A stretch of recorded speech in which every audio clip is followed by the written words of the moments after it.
wait no longer. Greatness has arrived. Welcome to the Trophy Room, a PlayStation podcast made by the players for the players. I am your host, Joseph, and it is here on this very podcast where each and every Thursday, I, your host, Joseph, along with the best... Wait no longer. Greatness has arrived. Welcome to the Trophy Room, a PlayStation podcast made by the players for the players. I am your host, Joseph, and it is here on this very podcast where each and every Thursday we talk about the latest and greatest in all things PlayStation. So without further ado, the greatest co-host, whoever is, whoever was, whoever will be, Mr. Kyle Stevenson. How are you, sir?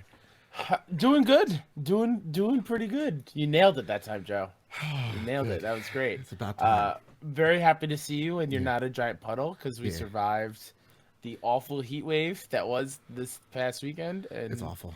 It was bad. It's awful. Almost we're talking about it. It felt like 108, but it was actually like 97 degrees. It was an awful weekend, just weather-wise. This week has been absolutely awful. And now like the Midwest is getting it, but guess what, Kyle? All right? What, Joe? Before you die, I gotta let you know something. I'm not gonna die. This is the weather podcast. This is the PlayStation podcast. And for the first time, actually, that's a good question. I don't know for sure. But for the first time, and it seems like forever, during the summer, we finally have some good PlayStation news. We're going to talk about PlayStation attending Gamescom and the Tokyo Game Show. We're going to talk about PlayStation hosting the EVO tournament and maybe even dropping some fighting game news. We're going to talk about Cyberpunk 2077, Control going gold, some Overwatch controversy. But before we get into all the news, Kyle, what have you been playing? I'm sorry to disappoint you, PlayStation friends. I know it's a PlayStation show, but I just haven't had time to play a PlayStation game, and I feel bad backing off of not playing The Witcher because that was my summer game. I played multiple Marvel Ultimate Alliance 3 a whole lot. Yeah, it's a good game. There's something weird about it that's not vibing with me all that much. Okay, how far have you gotten through it? That's a good question. I think the last one I beat was Kingpin. I think I'm up to fighting Ultron. Oh, okay. But he kicked my ass. Kingpin did? No, Ultron did. Dude, Ultron's no fucking joke. Yeah, that guy will mollywop the shit out of you. And I feel like there's also some fights, I don't know, maybe I'm real bad at this game, but you're actually supposed to lose and the story keeps going. So I haven't run into those yet. Yeah. Wait till you fight, spoiler alert, Dormammu. That guy will fucking... that's awesome. Yeah, he'll take you out to dinner and then, not call you back. Not call you back one bit. It's a one and done situation with Dormammu. I think it's a great game. I think it's fantastic. It plays well. It's just like the other ones. Yeah. There's just I don't like how it feels like I'm being penalized because I'm switching my team up so much. Like I want to use all the different heroes. Honest to God, so like I went Spider-Verse, right? What's up, Danger? Don't be a stranger because I've been using just Venom, Spider-Gwen, Spider-Man, Miles, all the way through. That's a good team. Yeah, and then and of course they're all melee fighters, but it is what it is. You know what it is with me, Kyle? And I'm gonna be real with you. I think this was Sean Capri made this. Friend of the show, he made this analysis when it first arrived on the scene of just why is this an exclusive? Like Spider-Man, we get it's technically a new IP. It's like a whole new story, whole new set of reimagined story, whatnot. But for when it comes to Marvel Ultimate Alliance 3, the last two were on an Xbox and PlayStation, and it kind of feels weird that it sequestered this sequel on Nintendo's platform, because my biggest problem with it is if you take that thing out of anything but portable Vita mode, right? This is how we keep a PlayStation. It's just ugly as sin. It's ugly. But when you get it to portable mode, you're oh, actually this is nice and it plays well. But to me, there's parts of the game where you hit your ultimates where everybody does their cool special move and you tag it together, where the frame rate just dips. Yeah. It's I'm going to bring the WoW audience back in here. Wrath of the Lich King, Naxxramas, right? Arachnid Quarter, okay? We're talking frames are dropping. like oh, I'm sorry, I put you to sleep too, Kyle. Oh, what? Huh? Your frames are dropping to like 9 frames a second. It's just it's ridiculous. So to me, I'm playing this game and I'm playing it on, not portable mode for most of it, and I'm just like, man, I really wish this was on my PS4 and how better it would be. Not looking, I don't really care about that. I actually like the aesthetic when it comes to the characters, but like how better this game would be running. Yeah. It just yeah.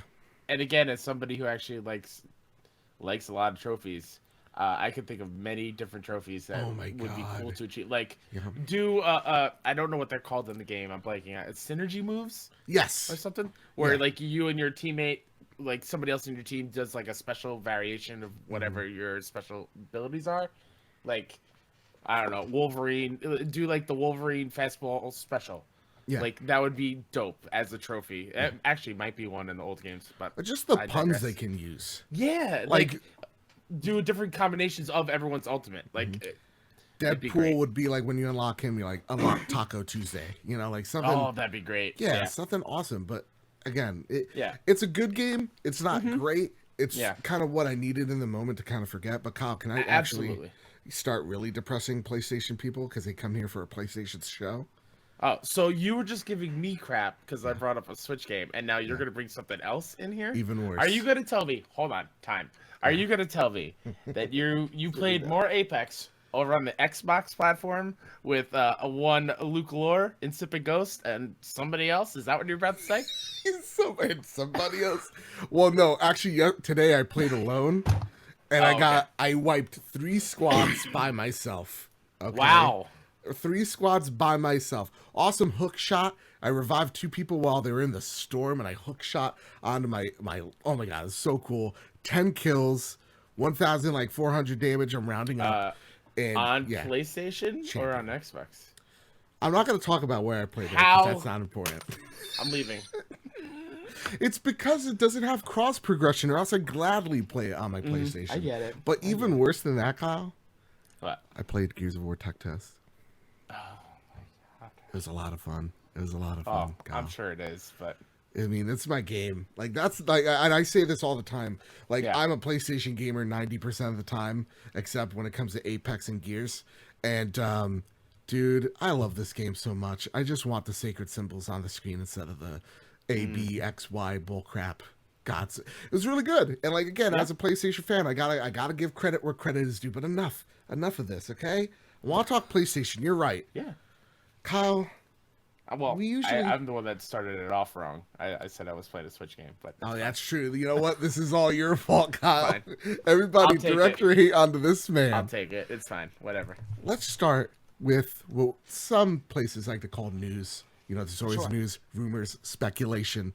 Here in the trophy room, we like to call them goobers. What's the first goober on the list, Kyle? This comes from Sammy Barker over at Push Square. Sony will exhibit at Gamescom, Tokyo Game Show. Sony's absence at E3 2019 contributed to one of the worst conventions at the American Game Show since the event began 2 decades ago. But the platform holder will exhibit at Gamescom 2019 and Tokyo Game Show 2019. While there's no confirmation of any press conferences right now, the company will be present on both show floors, showcasing its latest wares. So first, I want to talk about Sammy Baker over here, the co-founder of Push Square. He's saying just because Sony wasn't at E3 this year, did it really make it for one of the worst conferences or one of the worst shows this year? Was it really because of Sony or because nobody brought the heat? I honestly, I don't think it's the show's fault at all. I think our expectations were too high. And I think that's across the board. Yeah.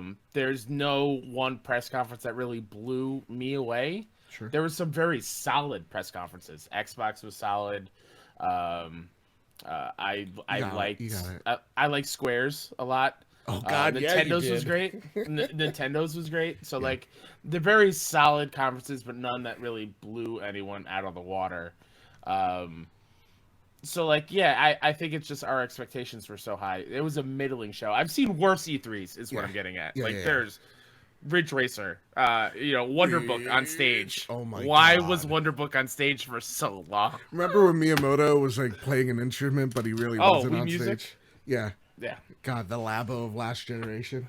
Oof, oof. I got a question though for you. It is Yeah. weird. So PlayStation is going to be at Gamescom. It's going to be at Tokyo Game Show. With again, they're going to be on the show floor, so you could play games on the floor. Hmm. But isn't it weird though that they decided to go to Gamescom and bring games and be on the show floor and not do that for E3? Do you feel like maybe that was a mismark? No. I mean, No, I don't think so come because on. if you take a little walk down memory lane with me there, Joe and listeners, when was the first time we saw Ghost of Tsushima? Gamescom. That was unveiled at Gamescom, not Was at it E3 really? that year. Absolutely, yes, it was. Or Paris Games Week, excuse me. Okay. Different. But like that was not at E3 that year. That was at a You're smaller show. right. You're right. Yeah. Um, so like it doesn't shock me that they skipped out and they're gonna showcase more at Gamescom and Tokyo. I mean, Tokyo Game Show is a given because PlayStation is synonymous with Tokyo in Japan. Actually, let me fact check you here. Yeah, I think it was at PSX. The no, last time no. Paris Games. Oh, Paris Games. all right. Okay, Robbie I Bobby will look Miller it up put right down. now, Okay, but I all am right. 100% sure. Okay. So because to me, I kind of think, wow, it's a kind of a missed opportunity. If you're going to be at Gamescom and Tokyo Game Show, why not just at least have some games to showcase on E3, like not on the E3 stage, but on the show floor as well. Like I feel like that's just a missed opportunity for people just exhibiting the floors around them. It gives them, places like Xbox or Nintendo more bandwidth in the exhibit hall. But you don't think that even creates the slight tinge of maybe people checking out more of Xbox or Nintendo rather than remembering that PlayStation's also in the mix too? You don't think that's the case at all? No, No. not no. Yeah, I don't see that. It's just like they didn't want to maybe go all out at E3 and save some heavy hitters for Or something just else. Maybe they want to really bring these shows up a little bit okay. to Well, kind of so how maybe like a so? Because replacement they're thing. again, like they're just going to be on the show floor. Do you As of think they're? now, Oh, so my question: do you think they're going to be on a stage? Do you maybe think they not a have any? stage, but maybe a state of play that week Okay, to kind of kick it okay, off. that's a good Also, idea. real quick, Yeah. Ghost of Tsushima Paris Games Week of 2017. Oh, look at that! Right back at me, Points. dude. Point for Kyle, Points. 0 for me. Robbie Bobby Miller. Put it on the board. So, okay, Kyle. Yeah. A state of play. Now, are Yeah. we having like a live state of play, or is this going to be something? If I was Shu, again, we know Shuhei runs first party at Yep. Sony. We also know he's a more a maleficent power than that, maybe even a little bit benevolent. But like, with that, what do you think here? What is Sony to do? Do you see like a Last of Us on the show floor? Maybe a Ghost of Tsushima? Do we see maybe the showcase is we're seeing Death Stranding gameplay? Do you think that's maybe where we're leaning here? Yeah, maybe leaning more towards Death Stranding. Yeah, More some gameplay there, since that is actually out of the ones you said, the one that has an actual date. yeah. So I could see that. I could see a lot of VR being pushed. Like we're about to talk about it in a second, but like Iron Yeah, Man VR being a for big sure. showcase. Yeah, Yeah. So I think that's probably their focus. Also, Gamescom's in Europe. Probably a huge yeah. a FIFA push in that state of play. I wouldn't be shocked. Yeah. Yeah. Okay. So yeah, no, I think that makes a lot of sense. I think when it comes to like Gamescom or it comes to Paris Games Week, as we get closer to the Death Stranding release date, that we make Death Stranding the big focus on. Here's the thing we're talking about. Here's the thing we're marketing like crazy. Have a state of play that revolves around Death Stranding. Dreams maybe actually getting that release date. A couple of indie titles and Maybe show more medieval. Maybe. more medieval. That's excellent. And then showing like Iron Man VR, and you have this line of games to actually litter the show floor with, and Yeah. you've given your developers enough time to work on these games instead of having to hit the deadline, which is E3. Because I think what we just talked about right here is a great lineup of games. It's just not a great stage of games, Yeah. if that makes any sense. Absolutely. If it was like if they had Jim Ryan or Shuhei, or they brought back Andy House, Yeah. like on stage for that lineup, it people all over the internet would be screaming like, "This is the worst Yeah. press conference ever." Like, it's not press conference worthy with that. Like, if there's But if it's on an exhibitor floor, yes, people are getting their hands on, making their first because impressions. that's the bottom line is we need to know what they play like, Yeah. what they feel like, and that's why not put more emphasis on that than just showing it off again. Yeah, yeah. With that, Kyle, enough of this Tokyo Game Show nonsense, okay? Japan never invites me anywhere. Never. I've asked multiple times. Let's get to the next. Wait, you've Uber on asked the list. country of Japan? Yeah, I look at a globe and I'm like, am I invited? They're just like, ooh. You have one we of don't those think globes so. when you press the country, it says its name and maybe like a fact, and you just Yeah. keep pressing it, hoping Yeah. that you reach somebody on the other side. Yeah. And I'm just like, Japan, they're like samurais. And I'm just like, cool, feudalism. Listen, can I come to your country? And they're like, no, you got to meet this criteria. And you've done a lot of really questionable things. No, I'm good. We don't want to be associated with you. I'm like, all right, well, your loss. Your loss. Kyle, next Cuber, goddammit. This also comes from Push Square. This is written by Robert Ramsey. PlayStation is sponsoring EVO 2019, sparks speculation over new game announcements. PlayStation is an official sponsor of EVO 2019, the event has revealed. Taking place early next month on the 2nd of August to the 4th of August. EVO is the world's largest annual fighting game tournament. This year it's set to feature 9 main games, and 8 of them are being played on PlayStation 4. Just to be clear, that's Tekken 7, Street Fighter 5, Dragon Ball FighterZ, Z, Mortal Kombat 11, Samurai Showdown, Soul Calibur 6, Blaze Blue Cross Tag Battle, and, bear with me here, Under Night in Birth XE : late, I don't know what the bracket ST. Nintendo's Super Smash Bros. Ultimate is the only non-PS4 title on show, discounting side tournaments. EVO's quote, "We are excited to partner with PlayStation for EVO 2019. 8 of the 9 main event titles are presented by PS4. Don't miss any of the action and stay tuned for more news from PlayStation at EVO." Dude, isn't it crazy how PlayStation has cornered the fighting game scene? Yeah. It's For nuts. sure. Like when they're just like, yeah, like 90% of the games we're going to be, featuring on this show, not show 4, that we're going to have tournaments for, all of them except for the Nintendo exclusive are all on PlayStation. It surprises me because I remember Xbox having that push of, God, what was their fighting game they had? Oh God, I can see it. Yeah. And they still try Killer to Instinct. Killer Instinct, and they still see you see the Arbiter in there. I think they still try to do little pushes towards it, but it's crazy that Killer Instinct's not on here, right? Yeah. Street Fighter 5 PlayStation exclusive, Mortal Kombat PlayStation. Like you're just having PlayStation everywhere. It seems like they've cornered the scene. My question here, they said, stay tuned for more news from Sony at EVO.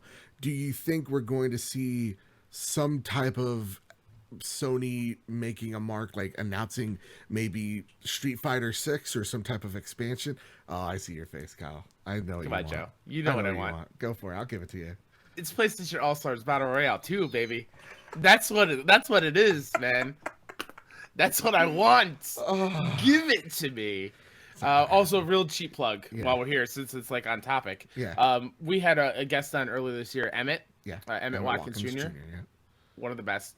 He writes for Los Harrows Games on Twitter, and he's been doing a thing all year of what we want in the roster from PlayStation All Stars Battle Royale 2, like a fantasy draft thing. Okay. And I put up a fighter, which is live this week. I wrote for Tamba. I don't know if you know Tamba. I don't know, Tamba. Oh man, he's he's a feral child who is fighting these evil pigs. It's a PlayStation 1 classic. It's a cult classic. Okay. So go over to Los Harrow Games on Twitter and read both sides. I think I don't know what he's fighting for. I've never heard of that character in my entire. I think it's a Katamari. Who cares? Character? Who cares? Whatever. He's not going to win. So, Tomba? No. Tomba's a feral go child. Vote for Tomba. Let's get him in whatever the next iteration of Battle Royale 2. Hashtag trophy room for feral kids.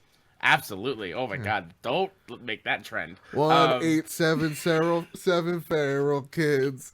1877 feral You know kids. how he They'll gnaw attacks? at your ankles. What? He jumps on them and like sinks his teeth into their heads. And Jesus Christ. yeah, oh my God, the game's so good. God, he must be fun at the foster home. We can only, I mean, he's a feral child, you know, they gotta yeah, re-enter him into the world. That's the dream, of course, Okay. right? Yeah, Is, but maybe it's something smaller, like, hey, Kratos is in one of these games, or like another guest spot type thing. Maybe Street Fighter got one. I think is Street Fighter or no Tekken has Kenny Tekken Omega has in it, right? Does And they? I Negan. know. Yeah, they have Negan from the. I didn't know they have Kenny Omega. I think Kenny Omega is in one of these. Huh. I think I they know. have Like, like a wasn't yeah. Kratos in a Mortal Kombat at one point? He was in a. I think he was in like He might DC be. versus right. He I very forgot. might. I would love to see though Kratos in Mortal Kombat as an exclusive character. That'd be freaking dope. But I think it just means any game that we're talking about is going to have the emblem splash. I don't think when it comes to news, I don't think it means like anything more than maybe we see an exclusive Hori fighting pad for PlayStation. Sure. Like something like that. I'm thinking really small, not going to make a huge splash because again, we got like a year and a half to the next gen. So are we going to really let loose and throw a Street Fighter 7 or a Battle Royale All-Star 2? Can you imagine though, Joe? It'd be so good. I don't know about that. Oh, whatever. It's fine. Next goober on the list, Kyle. Let's talk about Real quick. Yes. Do you find it interesting that Marvel vs. Capcom Infinite is not part of this? Oh, absolutely not. That game is horrible. Oh, have you played it?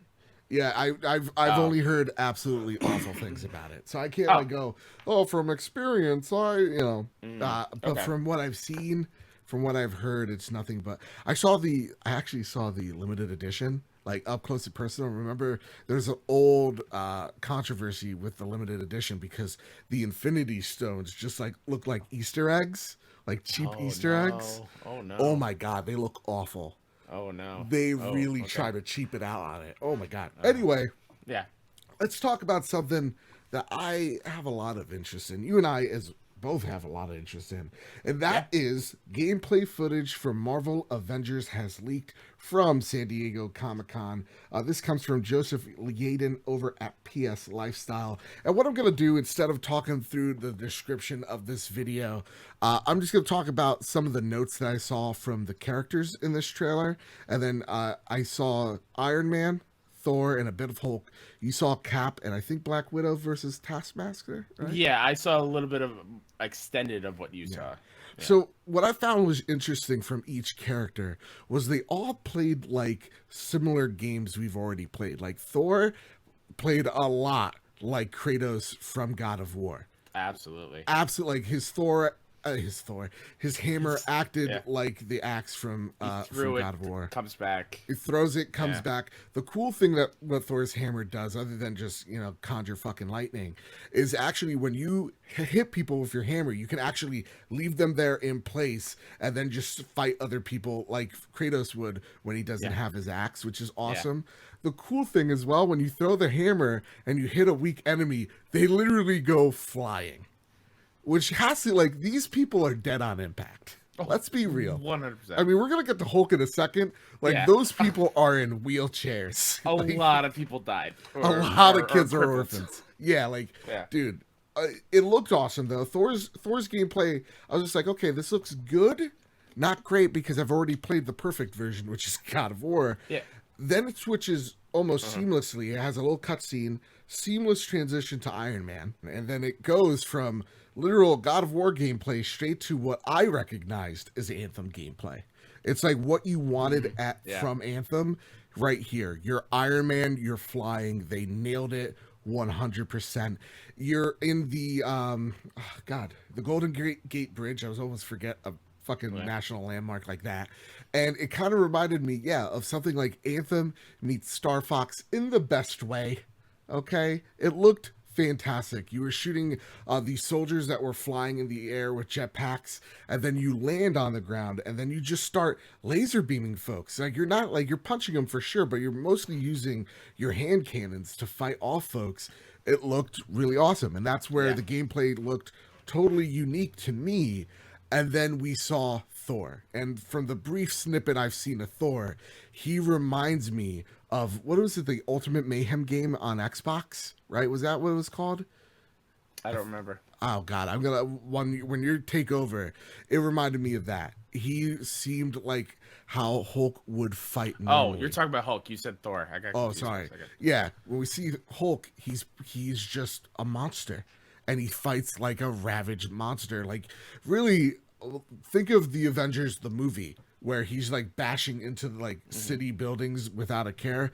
That's You're- how he's fighting. You're missing a really cool step though. What? So it goes from Iron Man, and then it goes up to the Jet, and it's Yes. Black Widow and Bruce Yes. Banner, and Nat is like, "All right, Bruce, you're up."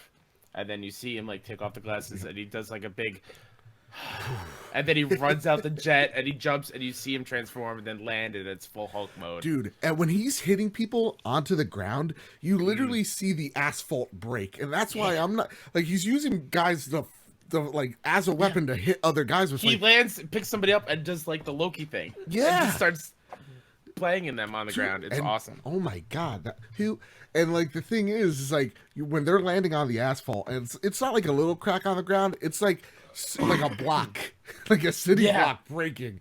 It was intense, and I'm like, well, that guy's kids are orphans. Like that guy's dead. There's no Yeah. there's no way that guy survived the impact. Nope. So with that, transferring over to what you've seen, you saw Cap and Nat.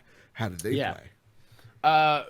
Yeah. So before we move on from Hulk, real quick, Yeah. I could see where the Crystal Dynamics part of the development is, Yeah. because you see Hulk running down the Golden Gate Bridge, which, by the way, how long is the Golden Gate Bridge? It feels like it's forever.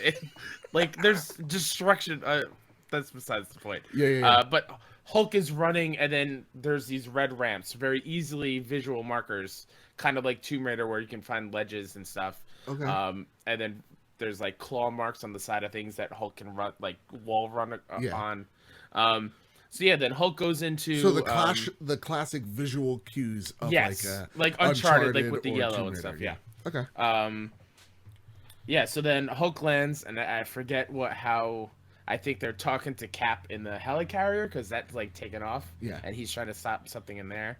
And then Cap is basically like, he gets off the comms with Nat, and he throws the shield and takes out two dudes, and then it goes right into gameplay. Which, again, you talked about it. It's so seamless. Yeah. Which I hope that's what it is, like in the final build, like throughout, because that's awesome. Yeah. And then it's just Cap using his shield, like when he punches and just knocking people out. And Does he throw it like I mean, of course he throws it, but like does he do cool like deflects like we were seeing him do in Endgame? I'm trying to remember. I think so. Like he has of course he threw it and it chained against other people. Awesome. But then like he did something and like the shields glowed red, type of thing, and then he just like was like shield running and bashing people into the wall. He did a thing like, I guess the ultimate move. He took a shield and just kind of went down in the ground and shockwave and took everybody out. Ooh. Which was pretty cool. And then that's where Cap's gameplay ended, and then And then we it got went to back to Black Widow and Nat. Sorry, why did I say cat and Nat? Yeah, and then they're kind of standing. Thor and Iron Man are there, and Hulk, and they're like, Tony, what are these pulsar tech doing here? Like, why'd you create this? And then Tony, the typical like, well, somebody had to. Like, it was for our protection. The bad guys got it, whatever. And then Taskmaster comes out, and he goes like, from one shield agent to the other, like, you're on the wrong side, Nat. And then he flies off. Nat chases after him, very much like the Uncharted and Hulk thing, like, find the things and jump. She jumps off the bridge and jumps on Taskmaster, which is a really cool thing. And then this is what I heard from people during E3 who saw the demo, which is excited me. Taskmaster is flying throughout the level, and it's very QTE. which Okay. is fine. It's I'm fine. fine Yeah. with it. Okay. Like, that's how you get the awesome moments in games. Like, I'm Right. totally okay with that. Yeah. I, She's on him. Yeah, go That's ahead. what she said. Who? My question is, we'll get past that. I never Yeah. saw a QTE moment up until what you just told me, and one of the biggest criticisms was too many QTEs. But I never saw that in the gameplay. There was one during Okay, Hulk. okay, and that's Did you about get it. to the part where he picked up the tank, or did it cut I off at? it cut literally right there. So Oh, like you okay. could picture me about to climax, and then cut right back to the beginning again. I Yeah. was like, oh god, yeah. There was one there, like a guy fell out of the tank. He like just kicked him, and then there was a button where he pressed and he threw the tank. Oh, it's not, all right. But like Black Widow's on Taskmaster, and they're flying through the level, and as they're flying through, you see Iron Man over there helping people. You see Hulk helping That's people cool. in the background, like grabbing this 18-wheeler from going overboard. Like That's it's awesome. it's so visually awesome. And then I didn't see the end because it cut. Right. But I loved what I saw. So my There's question maybe one here, downside, but what was your one downside? Because I had none. I didn't like Thor's hand to hand. Yeah. Okay. It was the same thing. It was like 1, 2, 3, 1, 2, 3. It just felt repetitive. Okay. Um, But everybody yeah, else that was played it. fine. Yeah, I mean, like Thor's a god, so if he's just keep doing 3 punches over and over again, Yeah. get something flashier. You know what I mean, Thor? You got a thunder shoot. Yeah, Shoot some people with your lightning. absolutely. No, I loved almost everything I saw from it. Like I know I talked. It's you see a lot of similarities from a lot of games, but that's fine as long as the gameplay is good and it Absolutely. feels fresh. My question here, though, like again, I have no downfalls. Why didn't they show the gameplay at E3? Why keep it so close to their chest? Because what we saw had everybody on edge.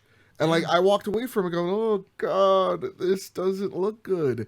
Nat doesn't look good, right? Like Cap doesn't look good. And now we see this leaked image from San Diego Comic-Con. It looks fucking awesome. Yeah. It literally jumps several spots from my most anticipated, probably like on the top 5 somewhere, just because of this gameplay. It looked phenomenal. You're probably not regretting that shirt purchase anymore. No, I'm not. Best $19 ever spent, man. Yeah, So I don't know why they didn't show don't it. know. Like it seems like a no-brainer because if they showed this, would this have been your game of show if they showed this, or you think like Final Fantasy? Because I'll be honest.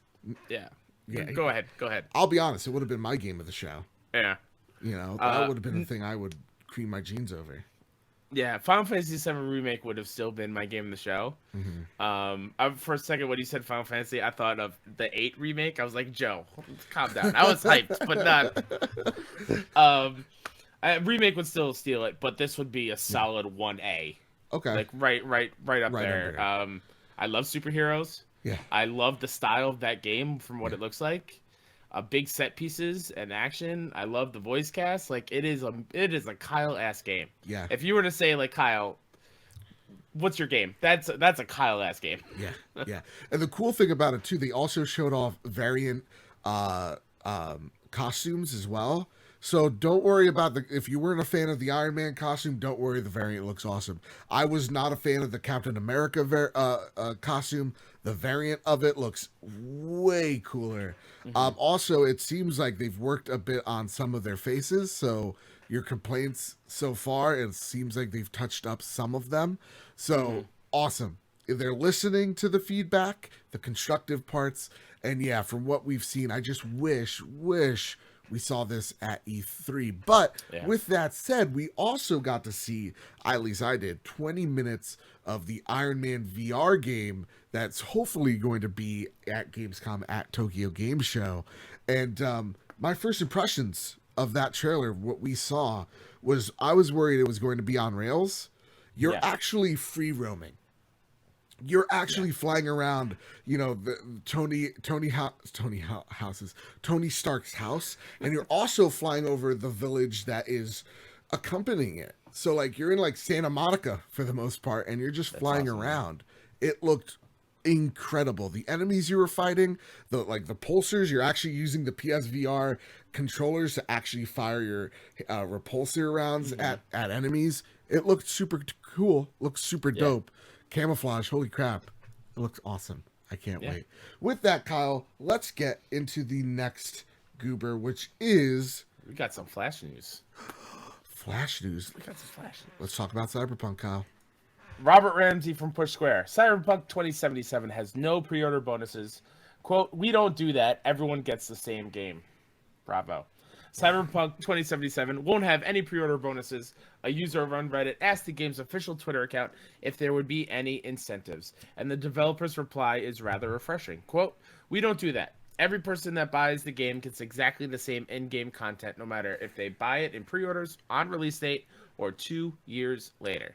That is dope. Way too That's many awesome. times, man. It seems like a lot of games nowadays, right? There's like, here's your Walmart pre-order, here's your GameStop pre-order, here's your Best Buy pre-order, here's your digital Yep. exclusive pre-order. Like, way too many. And like, yeah, there are some things I would like from Amazon, but I can't because I'm buying it from GameStop, right? Yeah. Like, that's awesome to see that they're not doing that. Now, they are having something at Best Buy where you get a steelbook case with it, but still, it's dope. That's awesome that they're not doing that.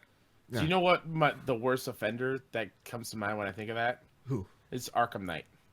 Do you remember all the God, different yes. skins in different places? It bugged the crap out of me. Yeah.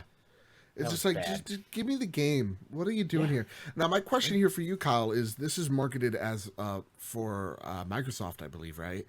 Now, I understand when they do things, again, begrudgingly understand when, like, this is, Destiny has, PlayStation exclusive stuff, or had. And I was just like, okay, I get it. It gets people over to that side. Do you think without the pre-order incentives that this is going to hurt the exclusivity deal that Microsoft has in place with CD Projekt Red, Do they have an exclusivity deal, or or just a like marketing exclusive? oh, Sorry. marketing? Yeah, I don't think it'll hurt it. yeah. No, I think it was smart by them to have that Oh, absolutely. at the forefront of everyone's mind. Like when you think Cyberpunk, oh yeah, no, I saw that on Microsoft stage. Yeah. Keanu Reeves came out. Keanu Reeves. Oh, You're when they hacked breathtaking. into E3 last year. Yeah, Like that was both incredible E3 moments, and Yeah. that was on Microsoft stage. So what do I you think? think What do you think though? Like the ratio is going to be, like between PlayStation from sales wise, Yeah, because like we saw that like Kingdom Hearts at Xbox's stage last year, and it sold like 80-2, or sorry, 8-2 on to PlayStation. to be fair, we saw Kingdom Hearts at every stage last year. Yeah, that's true. Right. I But even still like think like Devil Might Sob, right? Sold like 7-3 on Yeah. PlayStation, right? I still think it'll sell better on PlayStation just because of the amount of PlayStations that are out there. I just think it's logical, but if out of 10, Yeah. man, I would say probably I'll give it like a 6-4 PlayStation. I think it'll be close. Dude, I can't wait to get my hands on I this can't game. either. Finally see I what still it's all don't about. entirely understand how I'm going to be playing the game, Yeah. but it's one of those things where I don't care. I just want to have it. I've never been so jealous of people with bomber jackets in my life, because I I think know, bomber right? jackets are lame, but that one's dope. That Yeah. people got out of E3. Like I've Yeah. never been more jealous of the blind gamer, Steve the blind gamer in my life. I was like, I want to fight him for that bomber jacket. He'll probably win. But whatever, I don't think they had them in big man sizes, which sucks. Whatever. It's a gold. Then that's a gold bomber jacket. Oh, I see you. I see Yeah. you. Yeah. With that, let's get to the next story. Sammy Baker over at Pitch Square wrote, "Remedy wraps up development as Control goes gold." Michael Kazar... Oh, Michael, I'm so sorry, Michael. Do it. Michael Kazarinen, creative director, tweeted the following. "It is done. New IP, new tech, new game structure, new direction, 3 platforms, and 3 years. What an achievement from the best dev team on the planet, Control Remedy," on Twitter. Here's a new segment I like to call "Where's the Hype?" Kyle, Yeah. okay? Now here's the question for you. Now, I wish I wore my hype hat today. That would have been perfect. all right, next time I'll let you know. I got Here's you. the deal. I got you. Control is now gold, which means we get to put on a scale from 1 to 10 our hype for Control. At this very point, from a scale of 1 to 10, where's your hype on Control? A solid 8.5. Solid 8.5. My next question, I'm right there. I'm gonna say a solid 8. Yeah. That's where I'm at. I'm like, okay, I know this is gonna be great, Yeah. but I also have Man of Medan coming shortly afterwards. Sure. With that said, I'm very where do excited you for that. think reviews are going to fall on this game? From a scale to 1 to 10. What do you think? What do you think? It's gone gold. We can now safely assume whatever people's hands are getting on this game. Mm-hmm. Is it going to be an Ultimate Alliance situation where it's like good, not great? Is it going to be a God of War level of perfect tens? What are we getting at here, Kyle? See, it's tough. When you ask me this, Yeah. I keep going back to when I played it at PAX East. Yeah. And It was a little rough for you. it was a little rough, which I know they're going to fix the frame rate stuff and all that. I'm going to say 7.75. I think it's going to be a good game. Okay. Borderline great, but it's going to have some issues. I like it. I think it's going to be a solid 8. I really want to see Remedy hit it out of the park. I think we're going to have a great experience. So yeah, I think I'm going to edge you out here. And when the game actually drops, here's the thing: we're going to go back to it, and we're going to see if our scores held up, if our hype held up. Absolutely. Oh, I'm going to find a name for this segment one day. But before we do that, Kyle, what's the next goober on the Flash news? This is Media Molecule. Oh, I'm sorry. This comes from Brianna Reeves over at PlayStation Lifestyle. Media Molecule is hiring development teams for Dreams content creation. Media Molecule is currently hiring contractors for small development teams. Once hired, the developers who fill out these teams will work to create games in Dreams. The UK-based developer delved into the subject in a recent blog post, wherein those interested can also access an application. Quote, "This isn't just normal outsourcing," the post reads. "It is much more than about finding teams that want to collaborate with us on content for Dreams. We are a little light on requirements as this is an exploratory call-out, but needless to say, experience with creating in Dreams is required," end quote. Dude, this is so awesome to see. I know we talk about Dreams a lot. I get it, Luke Lore. You don't like it. You don't get it. Well, nobody gets Crackdown 3, okay? It's not a good game.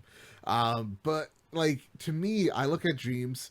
We talk about it all the time. Having people create is amazing, and the tool set that you have is seemingly boundless. And it's awesome to see them reach out to their creators within Dreams itself and going, hey, guys, gals, everybody out there, come create for our game and maybe even earn a little cash for it. Get your name on a portfolio somewhere. That's super dope. You don't get to see that a lot, man. Like, it's cool to see because, like, I mean, we see people making Mario Maker levels, right? And trying to get me real upset at, at Mario. It's real easy. And we see people create amazing things in Dreams. We see amazing creations in games like Minecraft. And we're seeing developers and creators who aspire to be game devs, and this is a start for them.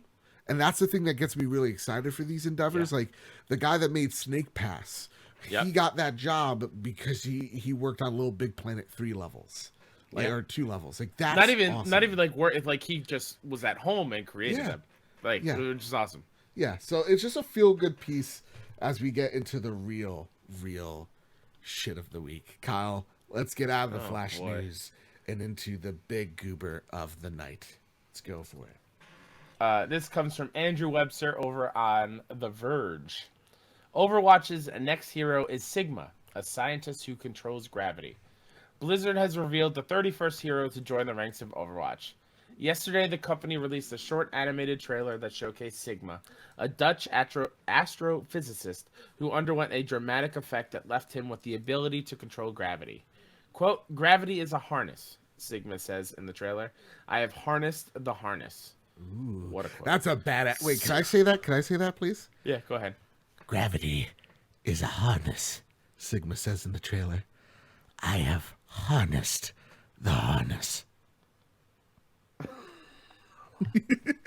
It sounded to me like you said, "I have harnessed the hornets." "I shoot bees out of my fingers. Zip, zip, zap, zoop." Zippity bop, zoop, bop, bow. Sigma is a kind and brilliant scientist who has been irreparable. Oh my god, I can't say that word. You got this. Irreparable. I can't. I'm gonna pass by it. Changed by an experiment gone wrong, gaining the ability to manipulate gravity in the process. During that tragic experiment, Sigma sustained serious psychological damage, deemed a threat to humanity, and locked away for years in a secret government facility. He was eventually freed by Talon and used as a living weapon.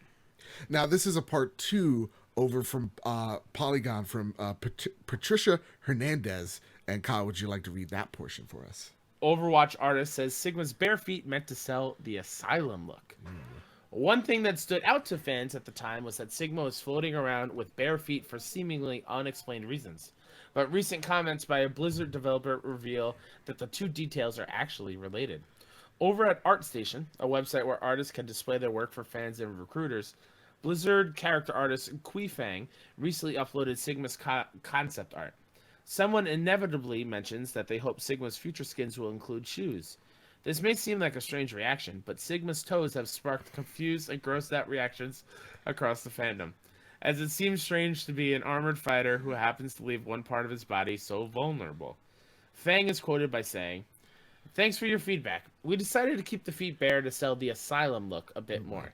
In many institutions, patients are not allowed to have shoes because they might cause harm with the laces.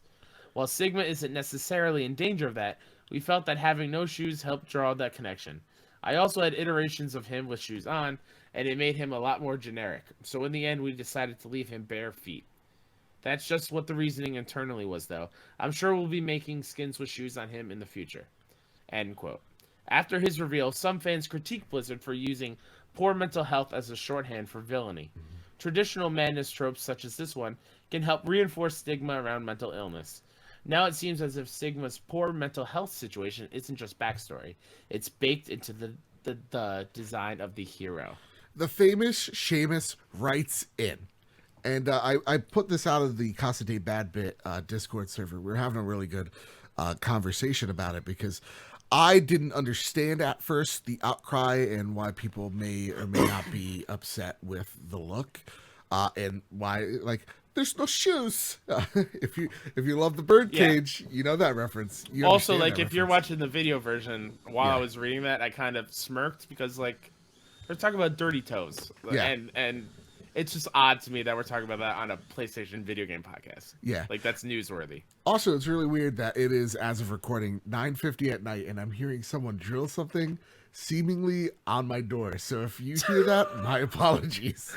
Apparently, we're having work done. But Famous Seamus, he gives me two good points that I wanted to consider, so I wanted to put it on the show. And he writes in, there are two things that bug me.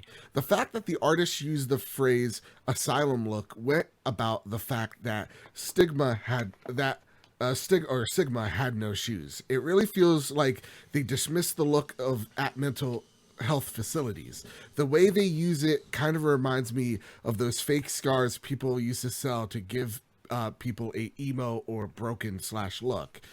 Two, the whole villain with a mental illness is a tired old cliche that basically villainizes people with mental illnesses. It's a cliche that I really wish games / shows / movies would stop using, especially since people try to use mental illness to escape talking about other topics. Cough, cough. Gun control. Cough, cough.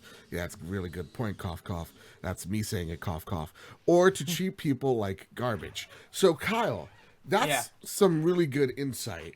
Absolutely. And, like, he goes on to saying, like, they're usually really awesome with this. Overwatch is always awesome with this, right? Like, we have openly gay characters in the, like, Soldier 76. One of the like most Tracer. diverse casts in any game. Yeah, I mean, Baptiste as well, like a Haitian character. You don't get to see a lot of Haitians in video games, and usually done really tastefully. Even Symmetra, she's on the spectrum, and that's really awesome, right? Yeah. So with that, do you think that this was a miss, or he just used the wrong words when he said asylum aesthetic? Asylum look? Yeah. Yeah. First of all, Seamus, great points. Yes. These are absolutely fantastic. And after hearing these, I tend to agree with him. I think we've come a long way when it comes to mental health. Yeah. especially just talking about it and being open about it. So I feel like saying it's an asylum look and everyone that goes for mental health care, Right. it's like this dingy place where there's no shoes and people are just like, I think of Arkham Asylum and I Yeah. think of like the Joker and just how That's probably what I'm crazy that thinking. is. And like in that no, like that's the same thing I'm thinking about too. Yeah. So like these are great points. My favorite villain of all time is the Joker, Yeah, right? same. Like madness, as you know. Mm. It's like gravity. All you need is a little push.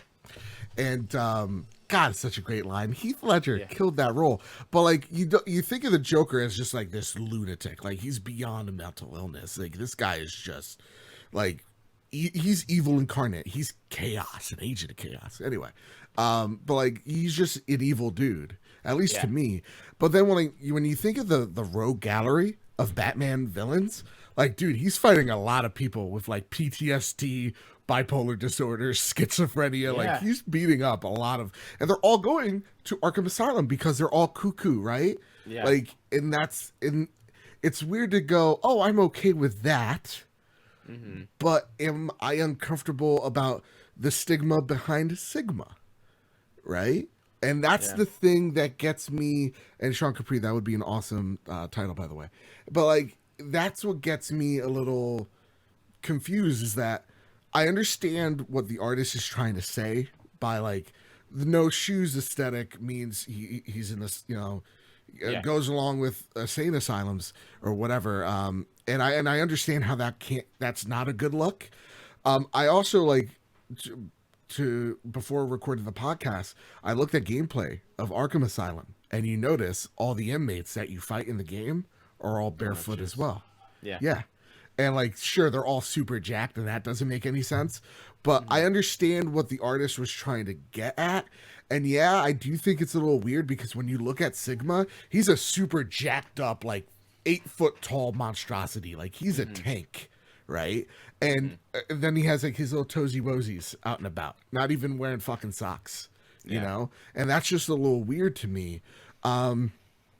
But I I understand the cliche as well. Like I'm of two minds of this, man, because I'm like, I get it because some of my favorite villains, again, like the Rogue Gallery, Batman, like I understand the whole like, oh, he was mentally ill excuse for villainy is getting tiring. I really wish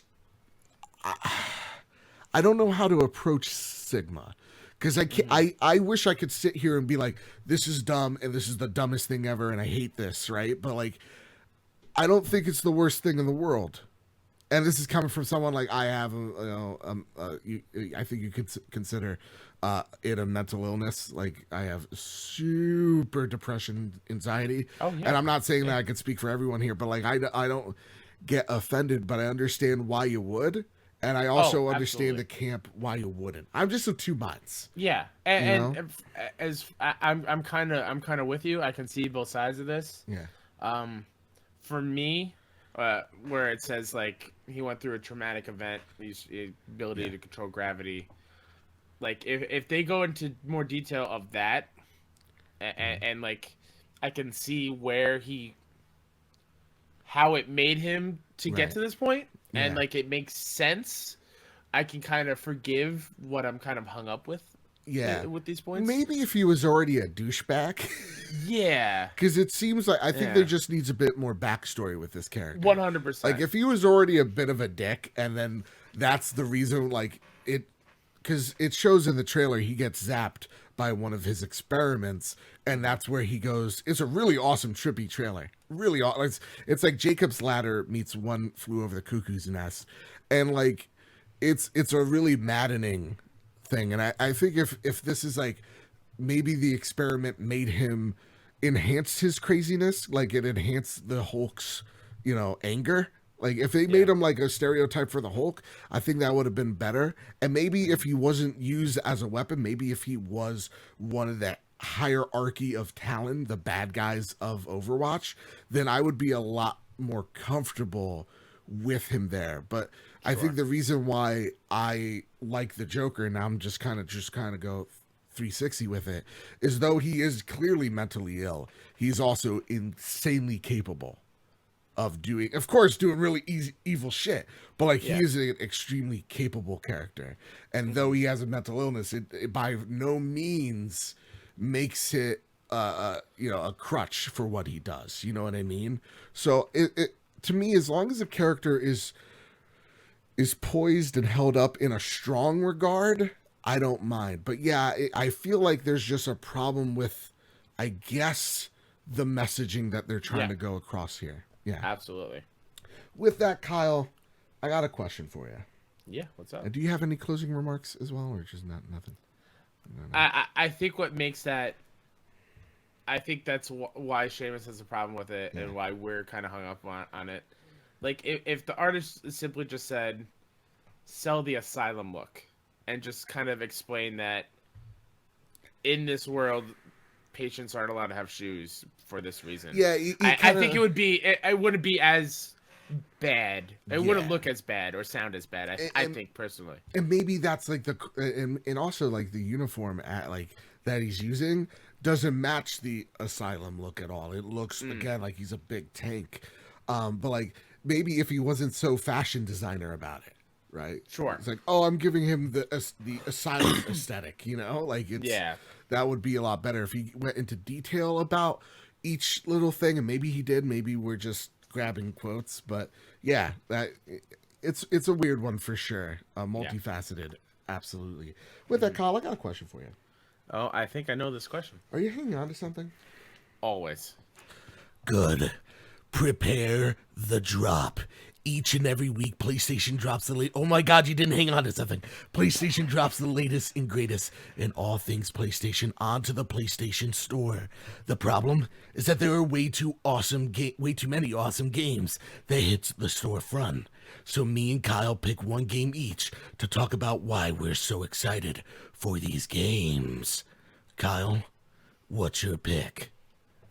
I'm going to get to my pick in a second, but I'm going to cheat here, Joe. You can't stop me. Oh.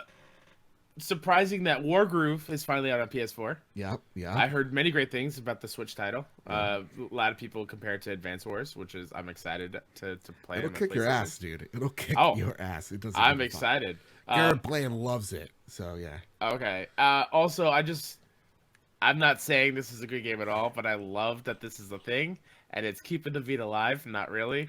It's called Conga Master Go. I can't believe it's a real thing, and I just wanted to shout that out so people understand. How dare you? The state of the Vita right now. My official pick is Wolfenstein Youngblood. Wolfenstein Youngblood is the first modern co-op Wolfenstein adventure. 19 years after the events of Wolfenstein 2, BJ's twin daughters, Jess and Soph Blaskowitz, are forced into action. Wolfenstein Youngblood features the most open-ended Wolfenstein experience to date. Ooh. Kyle, we're going to play this, right? We're playing this together? Absolutely. I can't wait. We need to pick a day, and then we need to stream it. That's what I think. Yeah. All right, good. Yeah. With that, my pick is also Nazi related, so let's talk about it, all right? Or what I like to call Ben Shapiro's vacation books. All right. Joe's pick for this week, and we're gonna do the accent, so I'm sorry, everybody from Germany. Oh, no. Wolfenstein Cyberpilot. It's a PSVR title. This brings the virtual reality to the revolution against the Nazis, Paris, in 1980. You're the best hacker in town, and your mission is to aid the French resistance by taking over control of the powerful Nazi war machines. Und saddle up, boys. Cyberpilot is your one of us stars, yeah. I love how you added boys into that. Ja. Guess the Metacritic is in for Cyberpilot and Youngblood. Oh, it is? Yes. Do you want to guess the score? Cyberpilot will probably... Oh, I can't stand this. I'm going to guess Cyberpilot's probably in the mid-70s, and Youngblood is probably low 80s. No, this is just for the gag. It's a 9 out of 10.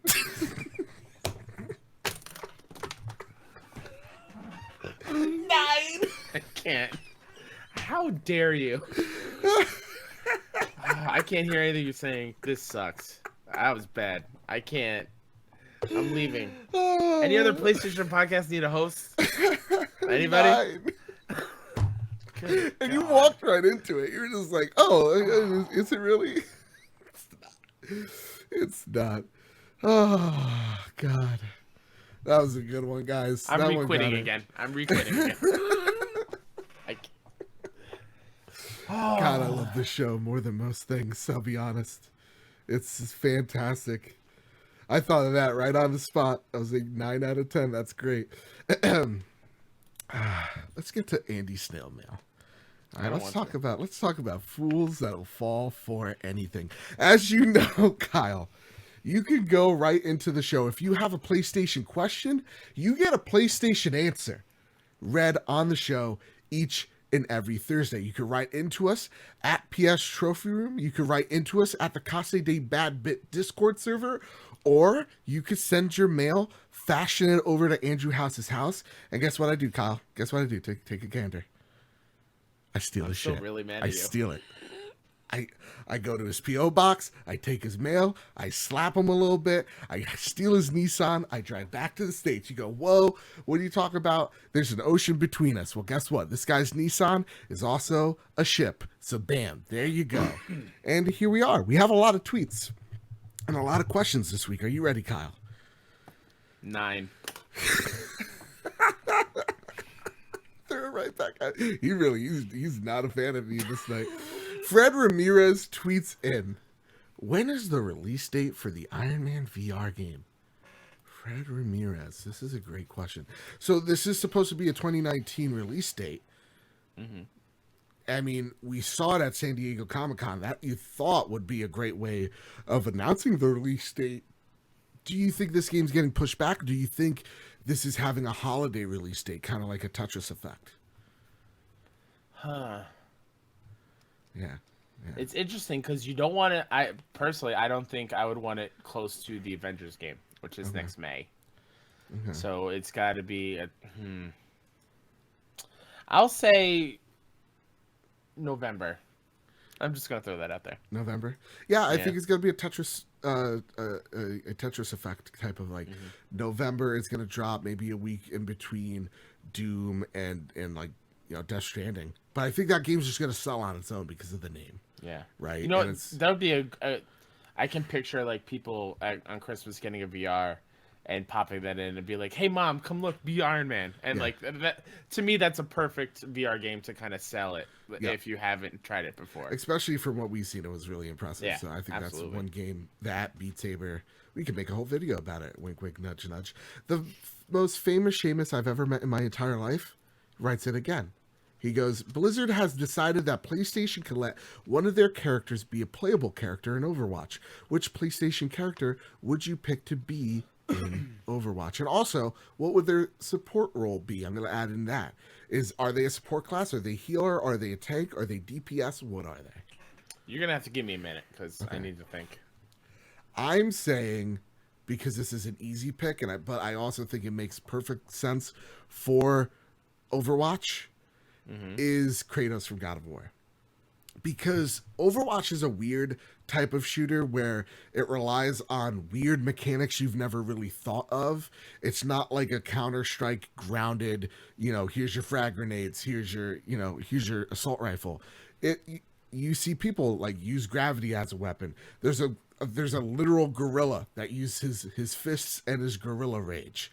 And I think it would be an awesome way to see how they use the axe mechanic and his blades of chaos, what he could switch off as. So like 1 minute he could be like a DPS tank hybrid, whereas like 1 minute he's using the axe to like crowd control people. Like he's using the ice ability to like nail people against the wall and then like leave them there in place, or something he could teleport back to, and then he could switch to his like blades of chaos and do a whole lot of AoE damage.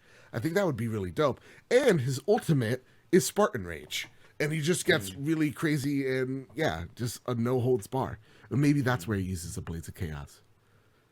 Maybe Atreus pops out. He's like, "Hey, Pod!" He shoots Tracer right in the head with an arrow. He's like, "Got her!" You know, dumb idiot.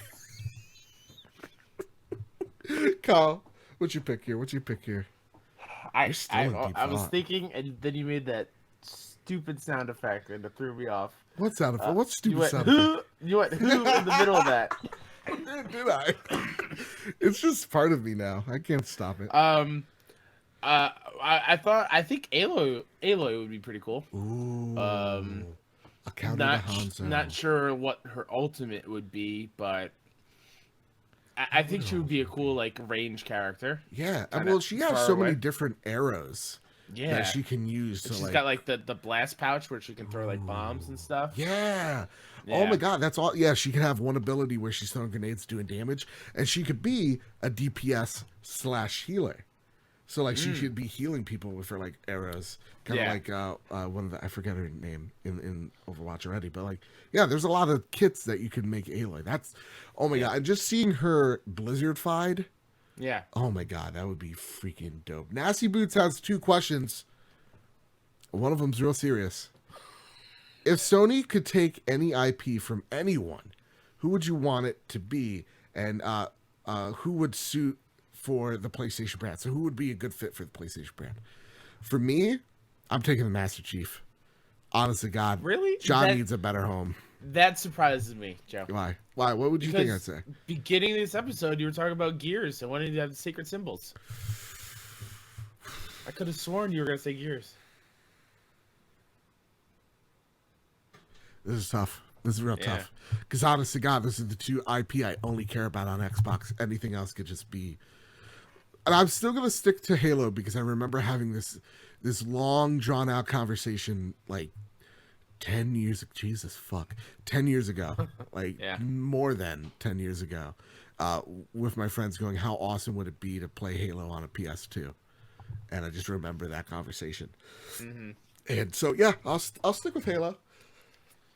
I know I've said this before, but it's when Nasty Boots is saying suit up, I'm picturing like an actual character suiting up with like a Okay. PlayStation logo and something. But it's Forza, so I'm just imagining like a car, like suited up with Nah, PlayStation symbols all over the we place. got Gran Turismo, you know, and I Do know we though? Do we though? I know Polyphony hasn't been on their A game, but I just think it'd be. I have faith. Yeah. You know, I have faith. It was the Tour de Four once. It'll be it again. We're gonna steal real other answer. We're gonna steal Captain Toad, Treasure Tracker. He's coming over. Ooh. He's coming over. Screw you, Mario. Instead of coins, he's just finding trophies. Yeah. Yeah. Peach was my gal. That's why I always told him she was in another castle. Well, she was right here with me. Suck it, you dumb plumber. I'm out of here. Captain Toad for life. Oh my god, that's like Alundra Blaze showing up on WCW Nitro and putting the championship title in the trash. Fuck you, you fat plumber bitch. I don't need this shit anymore. That's the best Toad I could do. Nasty Boots then goes, the second question. If I covered you and Kyle in baby oil and put a slip and slide from the top to bottom street, where Shipquay Street. yeah, Shipquay, I don't Oh, know. where he something- lives. Okay. Okay. Where I live, who would get to the bottom first? You lather us up in baby oil. I'm not thinking about who's getting to the bottom first, you know what I mean? With all that perverted stuff aside, you know what I just did by accident, Kyle? What? I do this almost every week. Accidentally activated the Winter Gamer. Oh no. I know, God. He's a destructive force. A madman, some would say. What made it activate? Just baby oil? I Is think, that yeah. what the code word? Yeah, it's baby oil and then slip and slide. And then he turns out like a Mac. He's just like, shit, I gotta go kill again, you know? Let's go. You get to take an IP from Sony, Microsoft, and Nintendo and combine them into an awesome crossover game which keeps the aesthetic that one of one, except you see it on PlayStation 4. What do you pick and what style of the game is it? I already got it.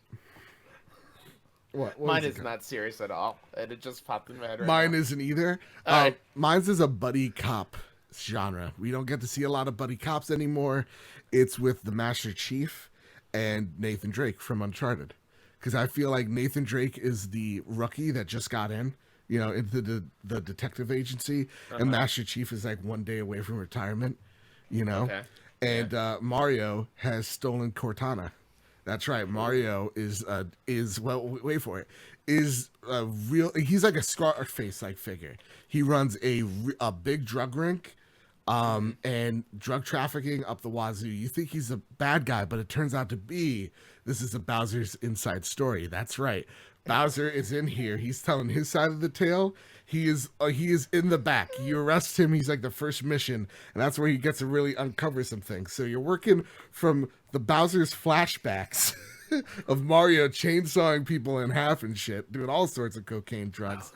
And yeah, so it's a Bowser's inside story featuring Master Chief, Nathan Drake, buddy cop comedy, and it's also a rom-com. Can I just say, when you were talking about Bowser Yeah. and Mario like killing people, Sure. I thought of the Power Rangers gritty reboot thing that was on YouTube, dude, and the that was Black so Ranger, dope. Yeah. where he's just doing coke. He's just different side to our childhood favorites. Yeah, totally different side. What would be your game? All right, so because no lie, I would like to see that a gritty Yeah. GTA like inspired Bowser's inside That'd be great. story. I'm gonna say this is a little cheating. Okay. A little cheating. It's a horror game. Luigi's Mansion aesthetic. Okay. It involves the Silent Hill Okay. for Sony. I like where we're going here. Very spooky. There's fog. There's Luigi, Spooky. crapping his pants. Yeah. And then the enemy and the ones that Luigi needs to run away from and capture, or I've never played Luigi's Mansion, so I don't know. It's Suck 'em up Viva with his Pinata. vacuum. Just Viva Pinata is coming around in the fog, and just Luigi's got to deal with it, man. They've gone fucking feral. Exactly. Just like the feral boy Toomba over there. And yeah, absolutely. Toomba. He's riding one of them, dude. Oh my god, Yeah, that's that's my fucking pick. great, dude. That's a great question. Marcus O'Neill asked this one. I don't typically consider myself someone who pays that close attention to a video game soundtrack, but this morning I caught myself humming the Shopkeeper track from The Messenger, a game I finished months ago.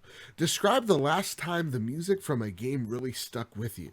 What are some of your favorite video game soundtracks of all time? Man, oh man, this is a good one. Yeah. All-time best, and I'm going to be real with you, PlayStation podcast, I know. Listen, we've been fooling you the past hour, but Halo, man. Oh, It's a great one. Oh, drop the bass. Yeah. Wake up.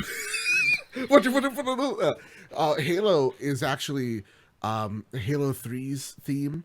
Dum ba bum bum bum. That one, the best one. I actually walked down the aisle of my brother's wedding to that music. Oh, nice. So yeah, Halo's theme was like the first time as a gamer. I think most gamers, right? Like at that time, not a lot of games had like an orchestrated soundtrack, and Halo was really the first, right? If it really comes to my mind.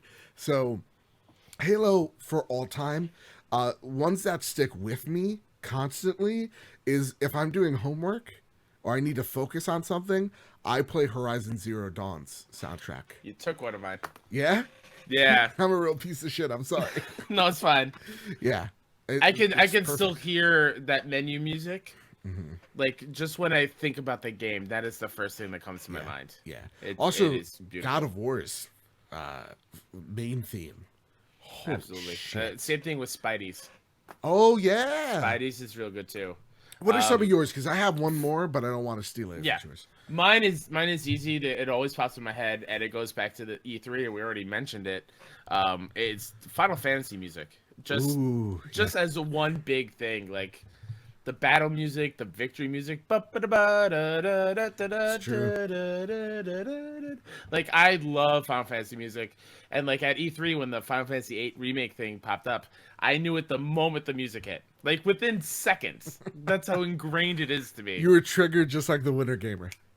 Oh my god, yeah, it was Like, oh god, I gotta go kill again. life flashed before my eyes. Yeah.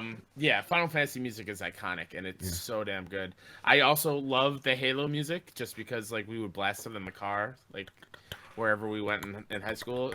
Shout out to the Breaking Benjamin Halo. Oh my god, song. right? Oh, it's so good. Yeah. I'm trying to think. Skyrim.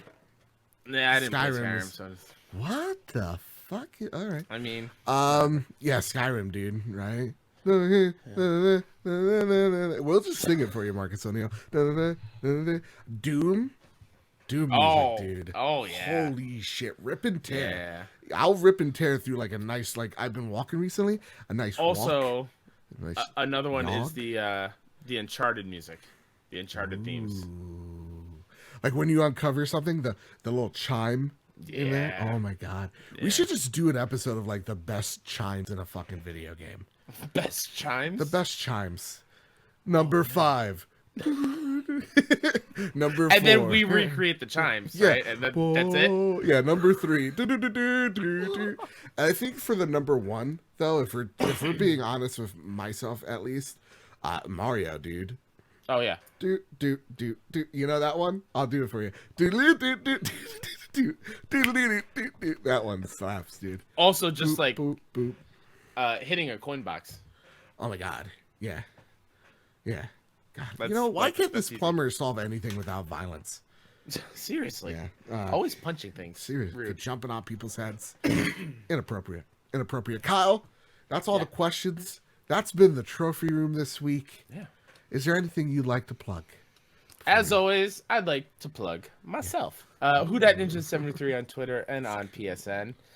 My show, all about the kind of funny community, Best Friends Talk Funny. You can find that on Twitter at BFS Talk Funny and wherever you listen to podcast services. New episode went live this past weekend, featuring one Jess Cogwell, who writes for Irrational Passions, as well as Uppercut.